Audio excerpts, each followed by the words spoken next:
అయిపోయింది నీ పని, అయిపోయింది నీ పని, ఇంకా నువ్వు కోలుకోలేవు, ఇక నువ్వు లేవలేవు, నీ చరిత్ర అయిపోయింది. నోరు మోయ్ సైతాన్, నేను కోలుకోపోవటం ఏంది? నా దేవుడు సమర్థుడు. నేను ఇంత పతనమైన తిరిగి నన్ను లేపి నిలబెట్టగల సమర్థుడు నా దేవుడు. శత్రువా దూరంగా పో. నా దేవుడు తిరిగి నన్ను నిలబెట్టగలడు, నన్ను వెలిగించగలడు. సంవత్సరముల ఆశీర్వాదము నాకు తిరిగి దయచేయగలడు. అయిపోయింది లైఫ్ అనుకున్న రూతుకు మళ్ళా లైఫ్ నిచ్చాడు. అయిపోయింది లైఫ్ అనుకున్న మోషేకి మళ్ళా లైఫ్ నిచ్చి సేవలో వాడుకున్నాడు. నా దేవుడు ఏదైనా చేయడానికి సమర్థుడు. రా సైతాన్, అప్పులు పాలైపోయావు, ఇంక నువ్వు కోలుకోలేవు, ఇక నువ్వు లేవవు, నీ పరిస్థితి అయిపోయింది, నీ చరిత్ర లేదు ఇక. అరే ఎవడురా నువ్వు చెప్పడానికి సైతాన్? బా,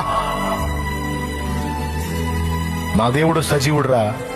నాకు వన్నె తేవటానికి, నన్ను నల్లగొట్టడానికి వీటిని అనుమతించాడు. నా దేవుడు వాటిని తొలగించాలనుకుంటే ఒక్క చిటిక చాలురా. నా దేవుడు వేసే ఒక్క చిటిక చాలు. నా అప్పుల తిప్పలని ఒక్క దినమందే కొట్టివేయబడతాయి.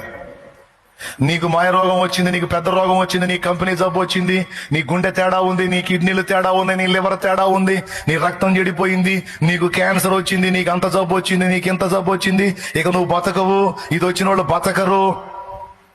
ఒరే సైతాన్, పోయేస్తున్నామలో చచ్చిన వాళ్ళనే బతికించినోడు రా నా దేవుడు. రోగాలు ఒక లెక్క, లక్షలాది మంది రిపోర్ట్స్ మారిపోయినీరా. లక్షలాది మంది రిపోర్ట్స్ మారిపోయినరా. నా దేవుడు తలుచుకుంటే నన్ను క్షణములో బాగు చేయగలడు. ఒక్క మాట పలికితే చాలరా, నా రిపోర్ట్లు మొత్తం మారిపోతాయి. నాకు భయం లేదు. నేను చావను, నేను దేవుని పని చేయాలి.